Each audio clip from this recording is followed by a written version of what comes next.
Entender o fenômeno da vida no planeta Terra e no universo desafia a ciência ao longo da existência humana. A busca de respostas depende cada vez mais do aparato tecnológico. Também foi preciso trilhar um caminho multidisciplinar para abordar questões tão complexas. Assim, surgiu a astrobiologia, que usa ferramentas de pesquisa em áreas como a biologia, física, química, geologia e astronomia.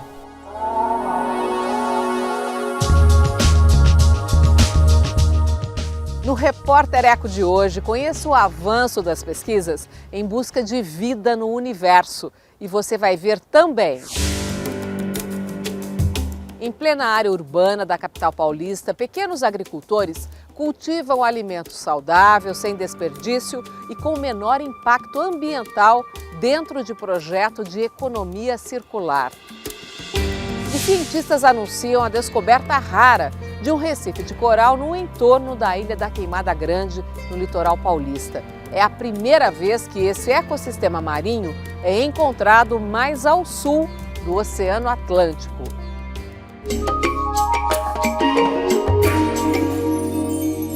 São Paulo participa de uma iniciativa internacional de apoio à economia circular que inclui a alimentação. O modelo inspirado na natureza reduz impactos. Ele promove o reaproveitamento de resíduos e a regeneração do meio ambiente. O projeto Ligue os Pontos conecta quem cultiva alimento saudável na parte rural da cidade com o cidadão da área urbana que consome comida livre de agrotóxicos.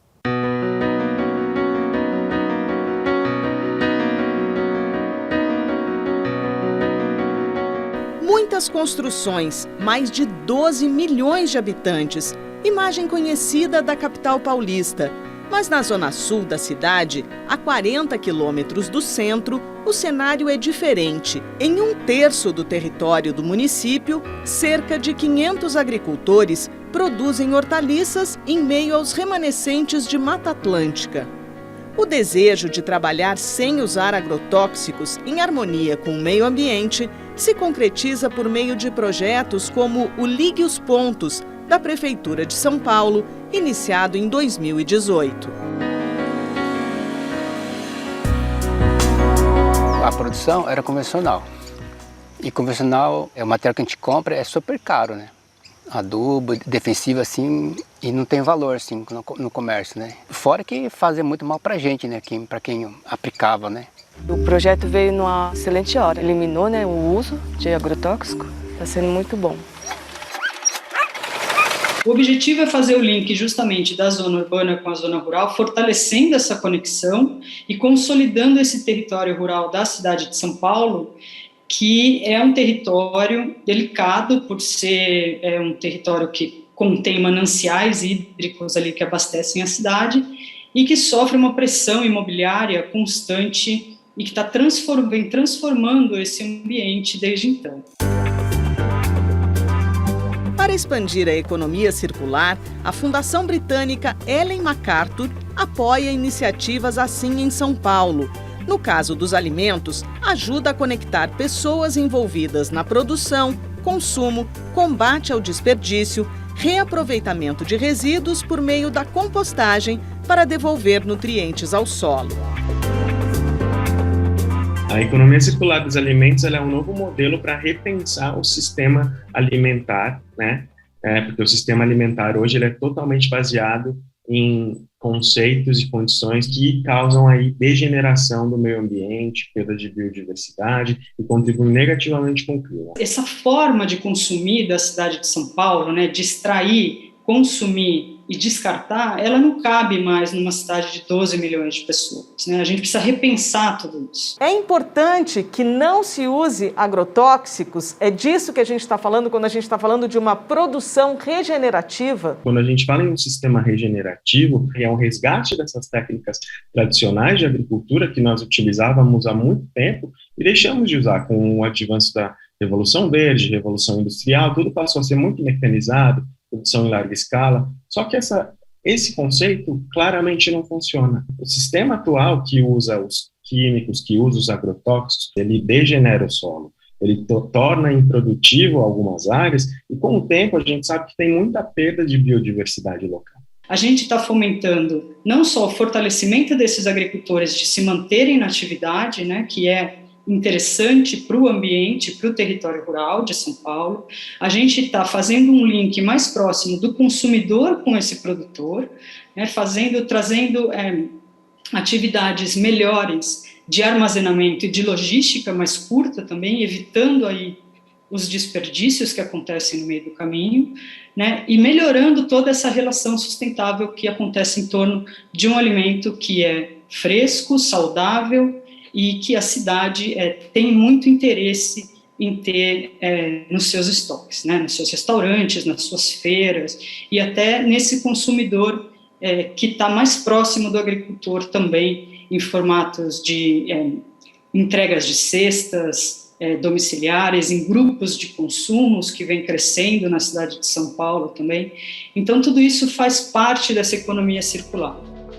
Toda a produção sem agrotóxicos em qualquer espaço de São Paulo que começa uma comercialização, tem demanda latente. A população vem se informando cada vez mais sobre o que consome. E como o Brasil é uma referência mundial da produção de agricultura com agrotóxicos, as pessoas estão mais preocupadas com isso. A gente sabe que o grande volume de alimentos que a gente tem nas cidades hoje provém da agricultura familiar. Então eu falo aqui dessas pessoas que têm já essa vocação com a terra, em manter essas pessoas na terra, em trazer condições melhores para que eles possam trabalhar também, mais tempo e produzir melhor. Eles mostram aquilo que eles estão produzindo, a partir daquilo que eles estão produzindo, a gente vai montar o nosso menu, o nosso cardápio. Eles chegam em caixas, a granel, fora de plástico. Os legumes, as folhas, as ervas chegam vivas. Você consegue ver, parece que ela tá na terra ainda. A economia circular também pode gerar projetos como este, de entrega de comida orgânica preparada por cozinheiras da comunidade de Paraisópolis. Poder estar trabalhando dentro da comunidade com comida orgânica, coisa que não se fala muito, é algo muito positivo e dá trabalho para as mulheres também da comunidade, mães, avós, isso é muito bom.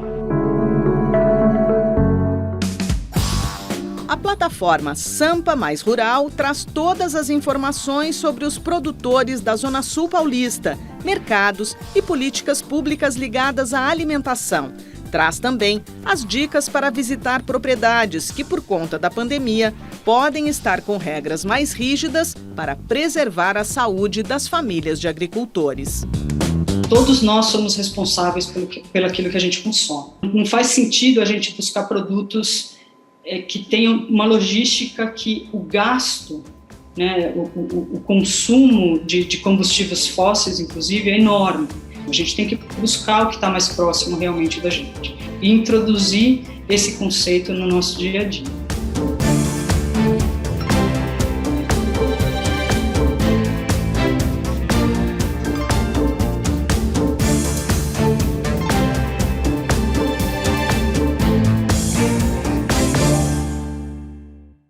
Agora, vamos às notícias socioambientais que tiveram destaque na semana. Elementos radioativos localizados abaixo do solo de Marte desintegram moléculas de água e podem alimentar a vida subterrânea. O estudo foi publicado na revista de astronomia Astrobiology. O processo, chamado radiólise, é o mesmo que tem sustentado as bactérias em rachaduras e poros de rochas cheios de água na Terra por bilhões de anos. Relatório produzido por cientistas de vários países recomenda que o mundo fortaleça os sistemas de saúde, mude as práticas agrícolas e invista na conservação de florestas. As medidas são para prevenir novas pandemias. O documento é liderado pelo Instituto de Saúde Global da Universidade Norte-Americana de Harvard. Nos últimos 36 anos, as queimadas atingiram quase 20% do território brasileiro. A Amazônia e o Cerrado tiveram mais incêndios. Os dois biomas juntos respondem por cerca de 85% do que foi queimado no país de 1985 até 2020. Mas em porcentagem, o Pantanal foi o mais atingido pelas chamas, com 57% da sua área queimada nesse período. O levantamento é do MAP Biomas Fogo. O mapeamento anual mostra que o país queima por ano, em média, um território maior que o da Inglaterra. Outro estudo feito pela ONG Amazon revela que o desmatamento na Amazônia entre agosto de 2020 e julho de 2021 é o maior dos últimos 10 anos.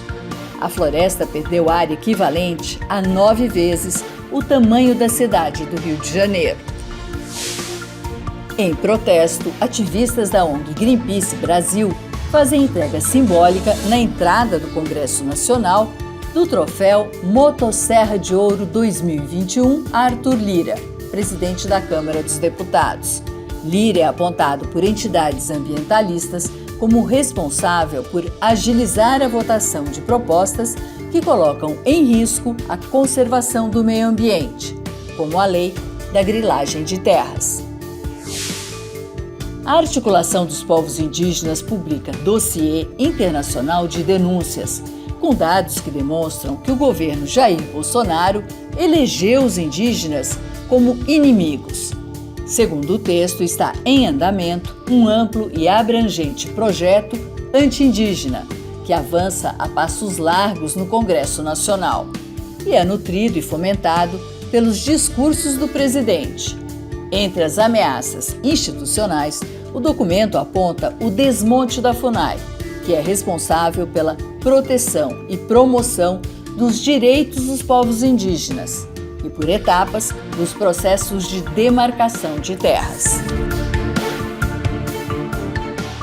E veja daqui a pouco, aqui no Repórter Eco. A biodiversidade desconhecida. Pesquisadores se surpreendem ao encontrar um recife de coral, berçário de espécies marinhas, em águas rasas da Ilha da Queimada Grande, no litoral paulista.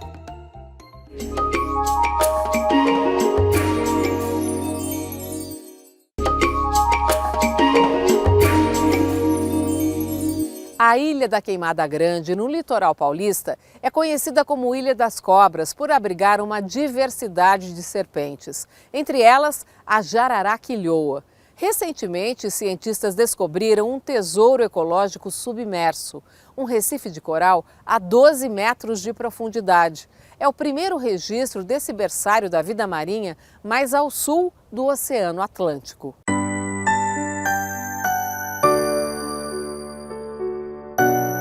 Durante esse mergulho, que foi a surpresa, quando a gente percebeu ali uma estrutura, no fundo, bem diferente daquilo que era conhecido pela ciência até então, que é esse recife de coral. Essa descoberta, a implicação é que é o recife de coral mais ao sul do Atlântico. Antes desse nosso trabalho, o Abrolhos era considerado o recife de coral mais ao sul. Era para ser só mais um mergulho da equipe de pesquisadores da Universidade Federal de São Paulo na Ilha da Queimada Grande. Ao descer cerca de 12 metros, a equipe liderada pelo biólogo e professor de Ciências do Mar, Guilherme Pereira Filho, se deparou com um grande recife, nunca visto antes na região. A estrutura calcária de cerca de 75 mil metros quadrados foi construída por uma única espécie de coral. A descoberta foi mantida em sigilo até o mapeamento detalhado da área. Quais são as características desse recife de coral? O que você pode contar para a gente? Características é que ele começou o seu crescimento há 5 mil anos atrás. A gente já conseguiu fazer pesquisas sobre um olhar geológico e ter essas datas. E ele teve uma interrupção ao redor de 3 mil anos e depois um novo ciclo de crescimento, né? Então, diferente de Abrolhos e outros lugares, na Queimada Grande, uma única espécie de coral é essa construtora, é a construtora desse recife, né, que chama Madraças de Cactos.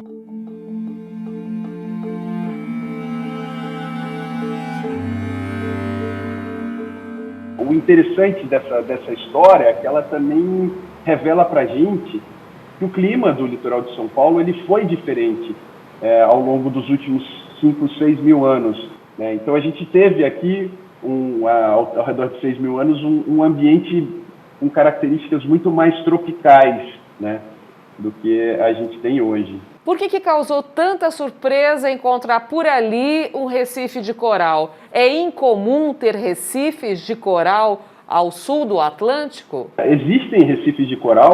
O Banco dos Abrolhos é um complexo recifal, o maior aí do Atlântico Sul.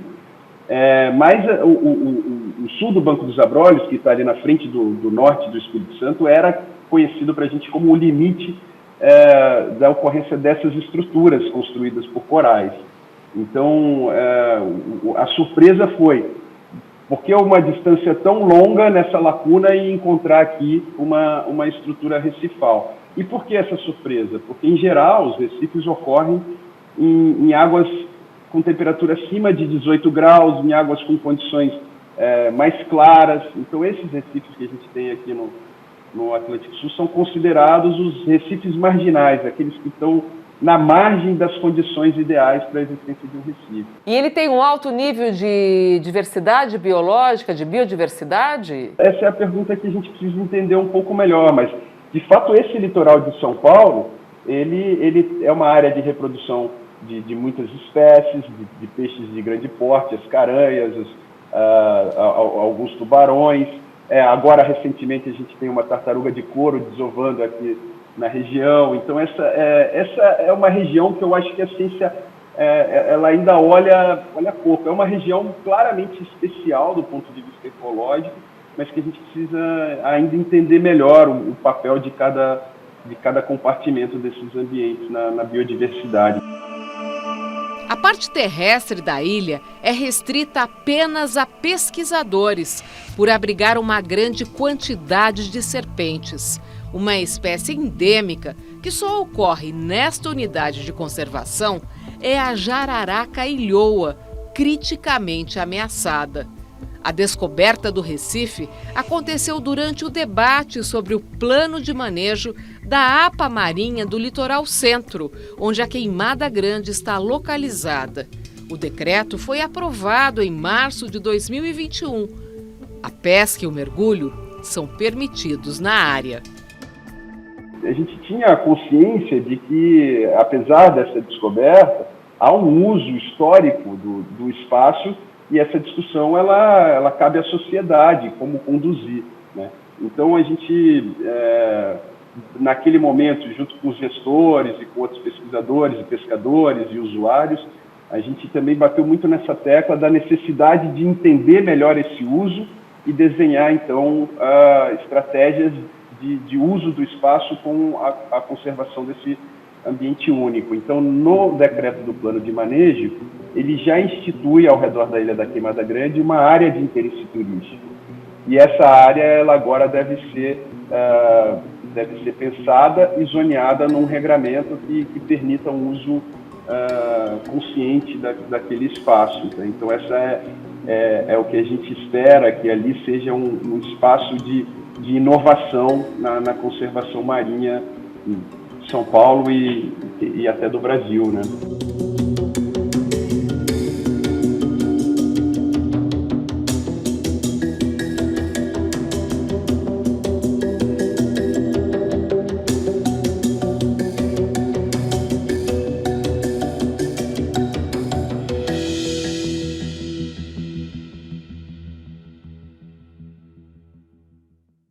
E veja a seguir, aqui no Repórter Eco.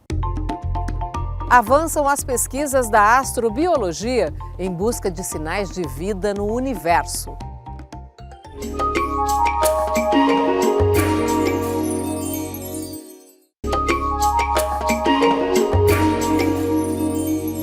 Uma dúvida que sempre intrigou a humanidade é saber se existe vida fora da Terra. O famoso astrônomo norte-americano Carl Sagan, da série de TV Cosmos, dizia que, se não existe, então o universo é um grande desperdício de espaço.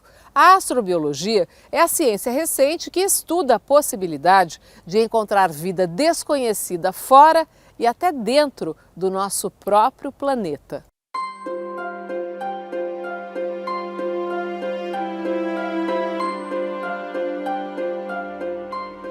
Entender o fenômeno da vida no planeta Terra e no universo desafia a ciência ao longo da existência humana.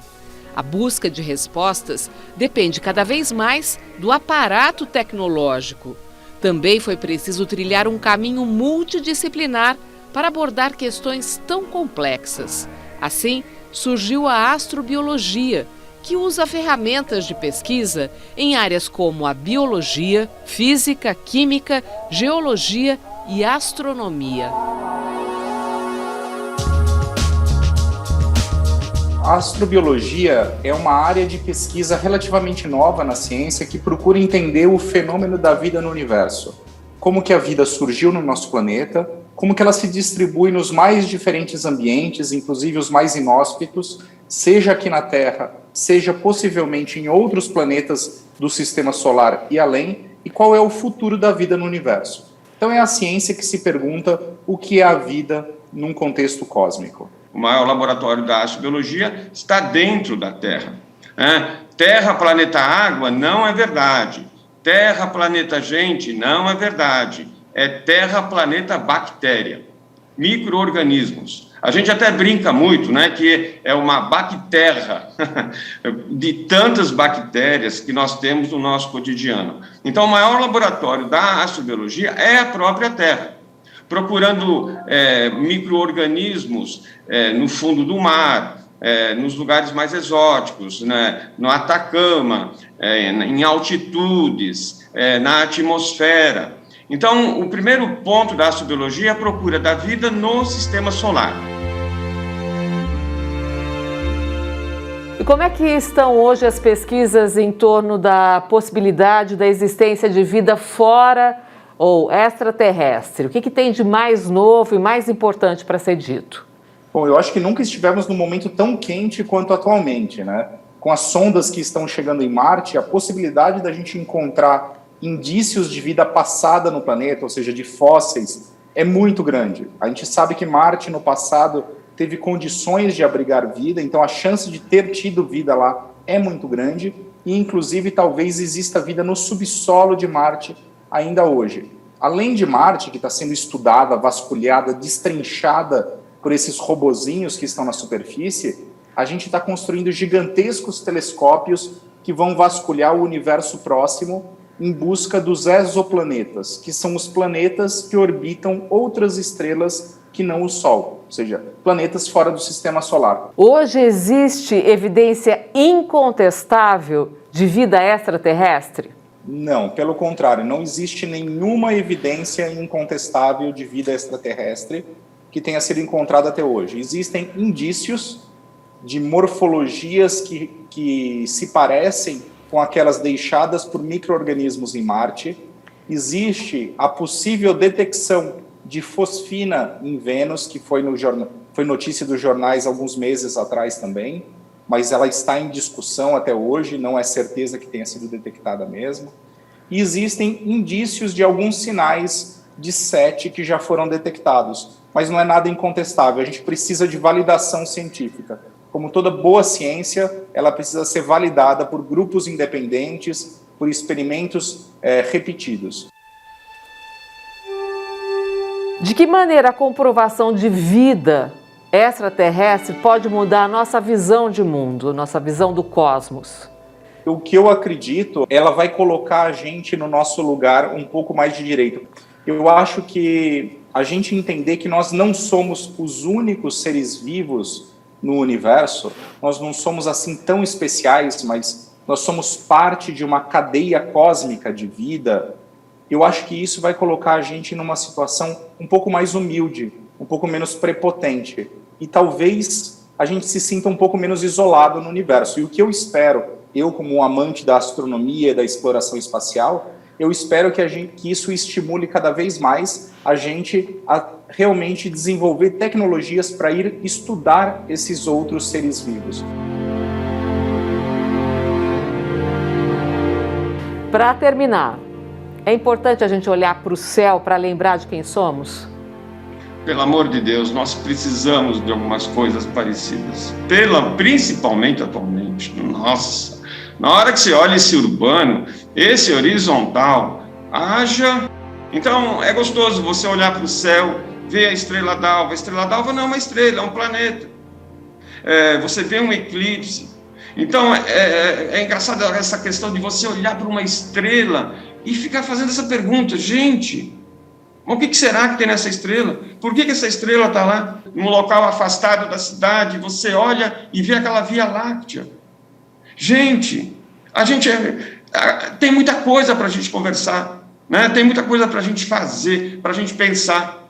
E sair um pouquinho desse horizontal, pelo amor de Deus, que está muito difícil.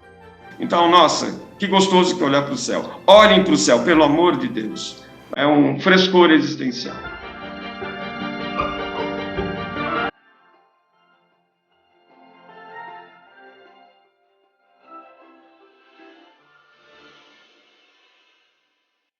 E o Repórter Eco fica hoje por aqui. A gente se encontra no próximo programa com novos projetos, ações e pesquisas por um mundo melhor e mais digno para todos. Até lá!